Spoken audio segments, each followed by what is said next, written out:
Bonjour à tous.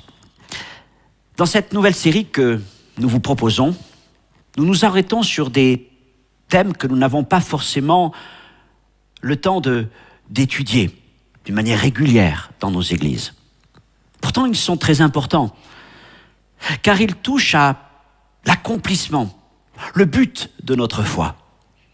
Nous parlons de l'éternité auprès de Dieu. Nous parlons de la Nouvelle Jérusalem. Nous nous sommes arrêtés sur le livre de l'Apocalypse.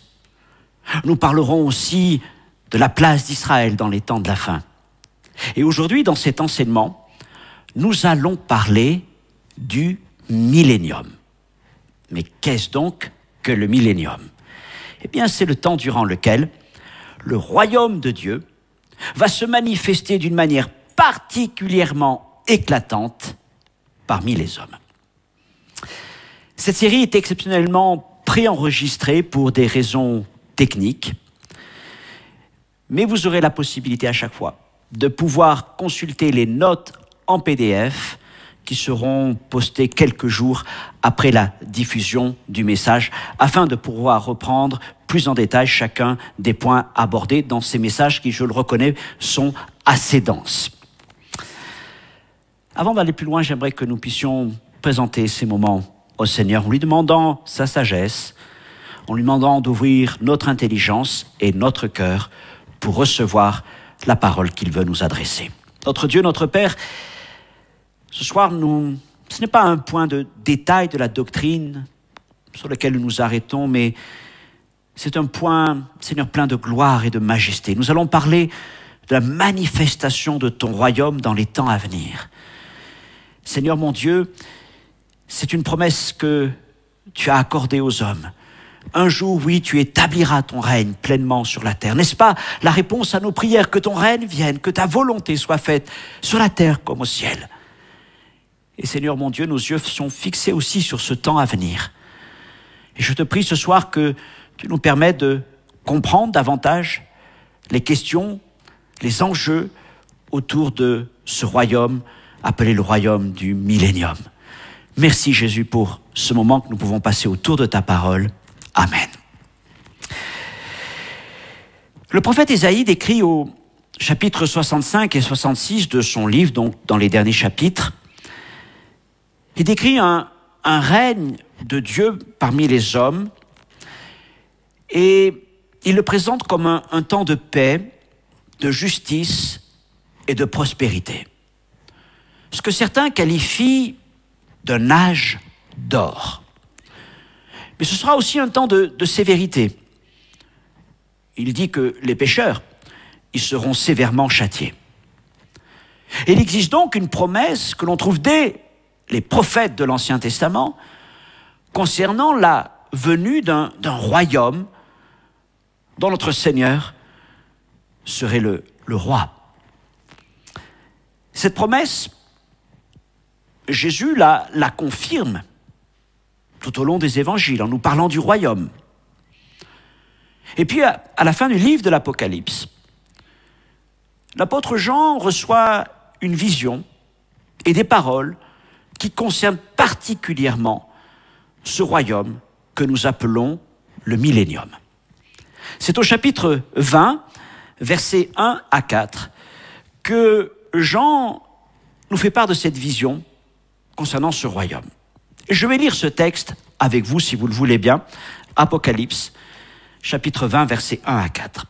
« Puis je vis descendre du ciel un ange qui avait la clé de l'abîme et une grande chaîne dans sa main. Il saisit le dragon, le serpent ancien qui est le diable et Satan, et il le lia pour 1000 ans. Il le jeta dans l'abîme, ferma et scella l'entrée au-dessus de lui, afin qu'il ne séduisît plus les nations jusqu'à ce que les 1000 ans fussent accomplis. Après cela, il faut qu'il soit délié pour un peu de temps. Et je vis des trônes, et ceux qui s'y assis fut donné le pouvoir de juger. Et je vis les âmes de ceux qui avaient été décapités à cause du témoignage de Jésus, à cause de la parole de Dieu, et de ceux qui n'avaient pas adoré la bête ni son image, et qui n'avaient pas reçu la marque sur le front et sur leurs mains. Et ils revinrent à la vie, ils régnèrent avec Christ pendant 1000 ans. Beaucoup d'interprétations gravitent autour de ce texte. Et des questions ont émergé. Est-il question là d'un règne littéral ou d'un règne spirituel? Comment doit être comprise cette mention des 1000 ans? Quand ce règne débutera-t-il par rapport au temps du retour de Christ? Et toutes ces questions, et bien d'autres encore, sont à la source de débats entre trois écoles de pensée. L'une appelée amillénariste, l'autre post-millénariste, et la troisième pré-millénariste. Et chacune propose une perspective eschatologique différente, notamment en situant d'une manière différente le millénium, ce règne de Christ, par rapport au temps du retour de Jésus. Et chacune aussi a une façon différente d'aborder la nature de ce millénium. Pour certains, elle est spirituelle, symbolique. Pour d'autres, elle est littérale. Alors nous allons nous arrêter sur chacune de ces écoles de pensée afin d'essayer de comprendre un peu mieux les enjeux de ces débats et nous situer par rapport à cela. Premièrement, arrêtons-nous sur l'amillénarisme. Et je parlerai alors d'une lecture, d'une approche spirituelle de la question du millénium. Amillénarisme veut dire sans millénium. Non pas que les amillénaristes ne croient pas dans un règne de Christ, mais ils ne s'attendent pas à un royaume littéral, terrestre et millénaire de Jésus-Christ. Car ils croient que Christ, étant assis sur le trône de Dieu, l'Église évolue spirituellement déjà dans ce royaume millénaire. Un royaume qui est caractérisé par une alternance de temps de victoire et de souffrance pour l'Évangile et Jésus-Christ. Et donc pour eux, le règne de Christ est avant tout spirituel. Et l'Église et les disciples de Christ règnent déjà avec lui spirituellement par leur résurrection spirituelle. Et il se réfère notamment à Éphésiens chapitre 2, versets 6 et 7, où Paul écrit « Il nous a ressuscités ensemble et nous a fait asseoir ensemble dans les lieux célestes en Jésus-Christ afin de montrer, dans les siècles à venir, l'infinie richesse de sa grâce par sa bonté envers nous en Jésus-Christ. Il nous a ressuscités, il nous a fait asseoir ensemble dans les lieux célestes. » La lecture des amillénaristes est donc avant tout spirituelle. Que ce soit le texte d'Éphésiens ou que ce soit le texte d'Apocalypse chapitre 20 que nous venons de lire. Il situe en plus le commencement de ce règne spirituel au temps de la glorification de Christ, c'est-à-dire au moment de son ascension et de son exaltation dans les cieux. Autrement dit, la durée des 1000 ans est purement symbolique pour indiquer surtout une période de long terme. Ils estiment en outre que depuis la victoire de Christ à Golgotha et jusqu'à un temps précédent de peu son retour, Satan est lié. Et les amillénaristes parlent de la ligature de Satan. Et cette ligature le rend incapable d'empêcher la propagation de l'Évangile. Cependant, il n'est pas totalement impuissant à persécuter l'Église. Donc comprenez-le bien. Dans la pensée des amillénaristes, Satan est lié. Dans l'époque de l'Église, dans cette époque que nous traversons, pour eux, Satan est lié au fond de l'abîme. Et l'Église vit le temps du règne spirituel de Jésus-Christ. Et après ce règne, l'écoulement de ces 1000 ans symboliques, Christ reviendra au moment fixé par le Père. En attendant, les disciples vivent dans l'attente de son retour, un retour visible et corporel qui mettra fin à toute leur souffrance. Car en même temps que ce retour de Jésus sur terre, se produiront la résurrection et l'enlèvement de l'Église. Puis ensuite, Christ jugera le monde et inaugurera l'état éternel, c'est-à-dire l'éternité. Alors l'illustration suivante donne une image synthétisée de l'approche amillénariste. Regardons rapidement ce schéma tel que je vous le présente. Nous voyons une église, dessous le lion et l'agneau. Le lion et l'agneau sont le symbole du millénium. Et puis de notre côté, une autre flèche qui nous parle de l'éternité. Et donc, entre le temps de l'Église et du millénium et le temps de l'éternité, il y a le retour de Christ. Christ revient à la fin de cette époque de l'Église régnante et avant l'éternité. Et vous notez aussi que j'ai indiqué la ligature de Satan comme s'étant accomplie dans la pensée millénariste au temps de la mort de Jésus à la croix, c'est-à-dire avant même la manifestation publique de l'Église au jour de la Pentecôte. Voilà donc pour ce schéma qui décrit la pensée amillénariste. Un point clé de l'amillénarisme est la compréhension des prophéties de l'Ancien Testament, et notamment celles concernant Israël. Les amillénaristes soutiennent que les promesses faites à Israël dans l'Ancien Testament sont dorénavant accomplies en Jésus-Christ et en son Église. Dès lors, pour les amillénaristes, aucune réalisation future de ces prophéties liées à Israël n'est nécessaire, car elles se sont déjà accomplies en Christ.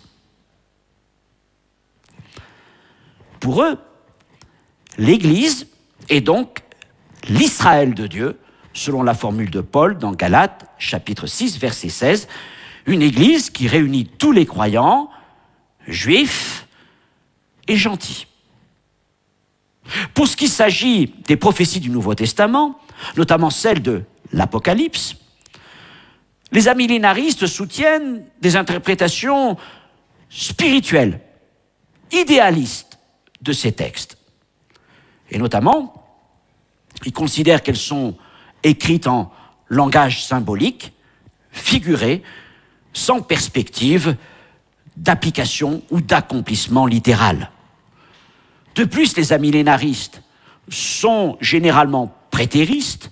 Je vous rappelle ce que veut dire prétériste, nous l'avons vu dans l'enseignement précédent.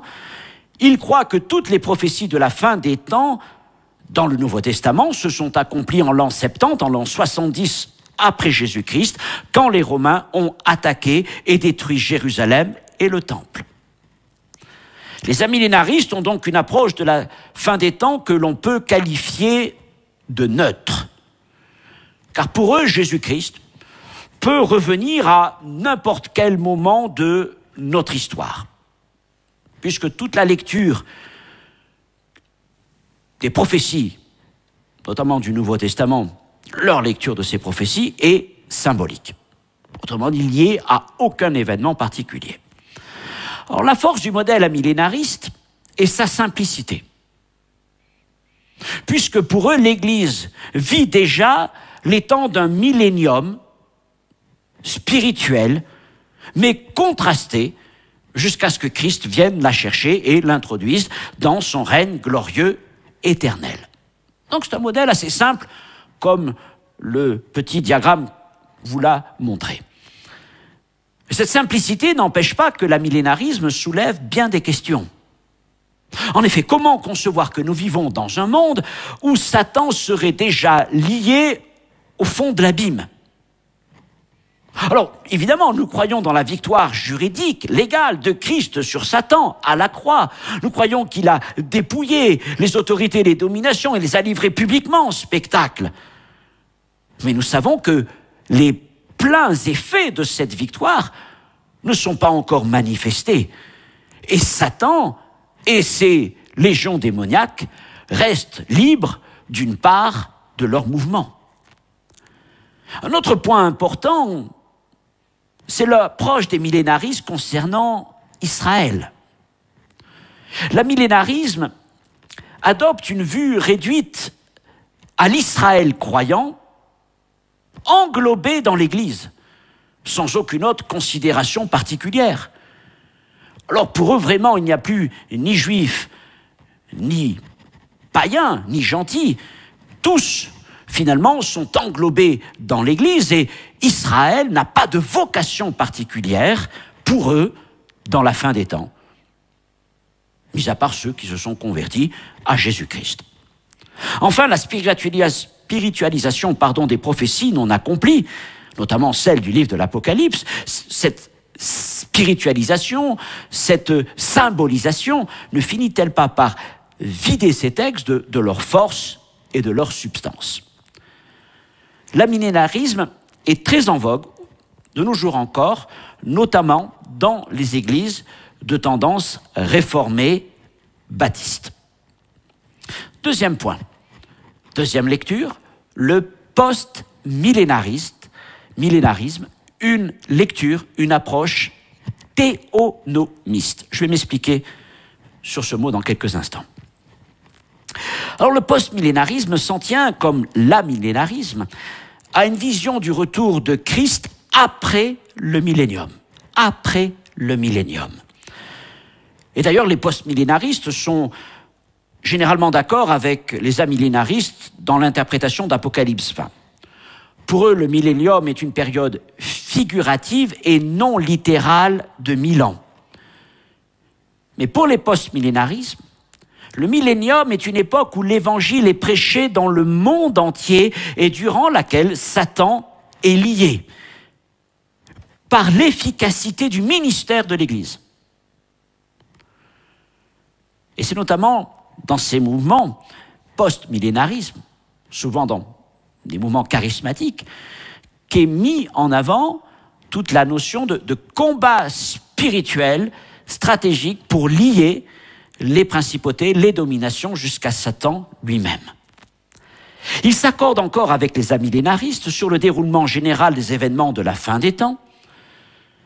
La résurrection générale des justes et des méchants se produira lorsque Christ reviendra et sera suivie du jugement final, culminant avec les nouveaux cieux et la nouvelle terre. Je vous propose encore une illustration qui donne une image synthétisée de la position des post-millénaristes. Nous voyons là encore l'Église, le millénium, le retour de Christ et l'éternité. La différence avec l'image précédente des amillénarismes, c'est que le millénium est donc séparé de l'Église, du temps de l'Église. C'est un temps spécial, où l'Église est encore là, sur terre, mais un temps qui est marqué par la ligature de Satan. Donc il y a un moment dans l'histoire de l'humanité où l'Église va achever cette conquête majeure qui va amener la ligature de Satan. Et donc voyons là la différence entre l'amillénarisme et le post-millénarisme. L'amillénarisme attend de l'Église qu'elle connaisse simultanément la victoire et la souffrance jusqu'à la seconde venue de Christ. Les deux temps sont confondus, le temps de l'Église et le temps du millénium. Mais pour les post-millénarismes, le millénium est un âge d'or de la justice sur terre, au cours duquel l'Église connaîtra une période de prospérité croissante et une grande influence sur la terre, jusqu'à établir un gouvernement chrétien sur les nations. Et c'est pour ça que l'on parle de théonomie, ou encore de doctrine, de théologie dominationniste. C'est-à-dire que l'Église, pour les post-millénaristes, est appelée à gouverner le monde. Et les post-millénarismes ont eu une grande influence, notamment sous la période de la présidence Trump aux États-Unis. Et ils voyaient donc dans le président Trump comme une annonce de cet âge d'or, de ce millénium, durant lequel l'Église en arriverait à régner sur le monde et donc à influencer la culture du monde, à influencer l'économie du monde, à influencer les rapports entre les nations du monde afin que la foi, la justice, la paix, la prospérité prévalent parmi les hommes. Et donc, dans leur logique, la mission de l'Église est de travailler à bâtir le royaume de Dieu sur terre. Et c'est de cette pensée théonomiste et de cette pensée post-millénariste que vient cette expression « bâtir le royaume de Dieu ». Et nous avons vu tout au début de nos études sur le royaume qu'elle n'a rien de biblique. Le Seigneur ne nous demande pas de bâtir son royaume, mais il nous demande de bâtir son Église. Quant au royaume, il se manifestera en plénitude lorsque Christ reviendra. En tout cas, c'est notre sensibilité, c'est notre position. Alors, dans le texte en PDF, dans les notes, vous trouverez des points que je n'aborde pas ce soir pour ne pas être trop long, notamment sur ces questions du théonomisme, du dominationnisme et aussi sur ce qui a été appelé la doctrine des 7 montagnes. Vous pourrez trouver cela si ça vous intéresse donc dans les notes en PDF. J'en arrive maintenant à la 3e école d'interprétation, le pré-millénarisme. Et nous allons parler là d'une lecture littérale. J'aurais voulu que ce soit plus simple, mais il existe 2 modèles prémillénaristes. Le prémillénarisme historique et le prémillénarisme dispensationnel. Avant de rentrer dans les détails de chacun, considérons que le prémillénarisme est la doctrine affirmant que, après la seconde venue de Christ, celui-ci établira son règne sur terre, un règne de 1000 ans. Alors je vous rappelle que pour les amillénaristes et les post-millénarismes, le royaume de Dieu est manifesté parmi les hommes avant le retour de Christ. Tandis que pour les prémillénarismes, le millénium n'interviendra qu'après le retour de Jésus-Christ. Je vous parlais donc de 2 prémillénarismes. Celui qui est appelé historique et qui est très ancien puisqu'il remonte au père de l'Église. Il est encore connu sous le nom de chiliasme, qui fait référence au nombre 1000 dans la langue grecque. L'autre prémillénarisme est appelé dispensationaliste et il tire son nom de la théologie développée par John Nelson Darby au XIXe siècle qui divisait l'histoire biblique en une série de dispensations, 7 dispensations, 7 cadres de relations entre Dieu et les hommes. Il a ainsi identifié la dispensation de l'innocence au temps d'Adam et Ève avant leur chute, et puis la dispensation de la conscience, du gouvernement humain, de la loi, de l'Église, et puis la 7e et dernière, le millénium.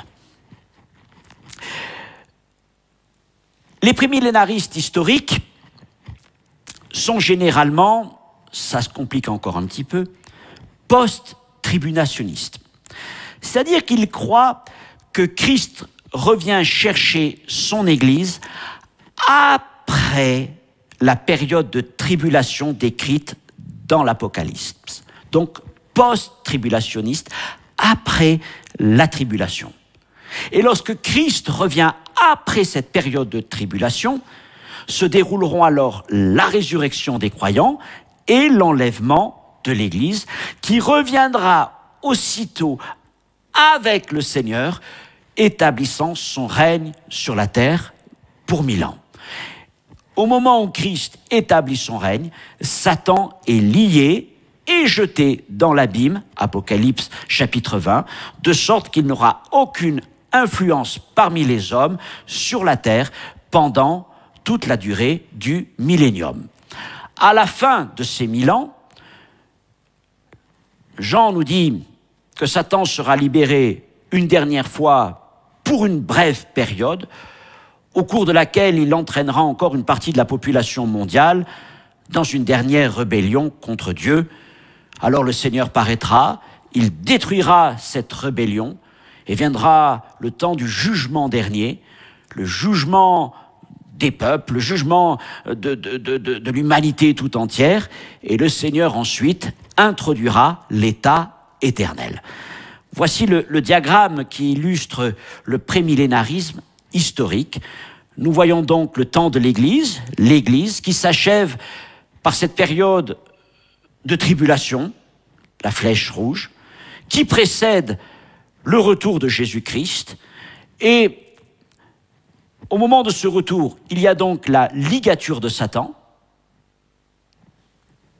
et l'introduction du millénium avant l'éternité. Ça, c'est pour le modèle historique qui situe donc le retour de Christ après une période de tribulation, mais avant le millénium. Deuxième école prémillénariste, les dispensationalistes. Eux soutiennent que Christ viendra chercher son Église, ressuscitant les morts et enlevant les vivants, généralement avant la période de tribulation. Pour certains, au milieu de la période. Mais la plupart sont ce qu'on appelle pré-tribulationnistes, par opposition à ceux qui sont post-tribulationnistes. Donc Christ revient chercher son Église avant les jugements, avant le temps de la colère divine. Puis la tribulation se passe, le Christ revient avec son Église sur terre, et c'est le même schéma que nous avons vu avec la première forme de prémillénarisme, celle historique. Voici donc maintenant le diagramme, l'illustration pour comprendre le prémillénarisme dispensationaliste, et vous voyez, ça se complique toujours un peu plus. Nous avons donc le temps de l'Église, qui s'achève par l'enlèvement de l'Église, c'est le symbole, cet archange qui sonne de la trompette. Après l'enlèvement de l'Église, la période de tribulation, qui s'achève par le retour de Christ, la ligature de Satan, le millénium et l'éternité. Alors j'espère que ces petits diagrammes vous aident à mieux visualiser et comprendre ces différentes positions. Alors le modèle prémillénariste dispensationaliste et pré-tribulationniste, on ajoute des adjectifs, est certainement le plus complexe et le plus littéral. Je vous mets dans les notes tous les événements qui sont envisagés, toutes les séquences d'événements qui sont liées à cette position. Ce modèle est aussi dit pessimiste, dans le sens où il s'attend au retour de Jésus dans des temps difficiles, des temps fâcheux, mais des temps qui n'excluent pas un travail d'évangélisation constant, et ces temps, ce sont les nôtres. Le prémillénarisme dispensationaliste est le modèle adopté par la plupart des églises pentecôtistes classiques. Et ces églises sont connues pour leur interventionnisme très limité dans le monde séculier, au contraire des post-millénaristes, excusez-moi. Je vous ai dit que les post-millénaristes étaient ceux qui soutenaient la théorie dominationniste, théorie qui appelle à bâtir le royaume de Dieu. Ils veulent que l'Église gouverne le monde entier. Les pentecôtistes classiques prémillénaristes, eux, n'ont pas cette approche.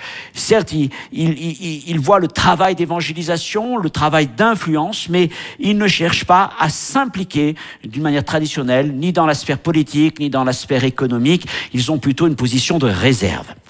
En revanche, c'est parmi ces prémillénaristes dispensationalistes que l'on trouve les soutiens les plus fervents d'Israël, et notamment du rôle d'Israël dans la fin des temps. Et cela est consistant, encore une fois, avec leur modèle eschatologique qui enseigne cette restauration, la restauration d'Israël, à la fois sur un plan national et spirituel, notamment pendant la période de la tribulation.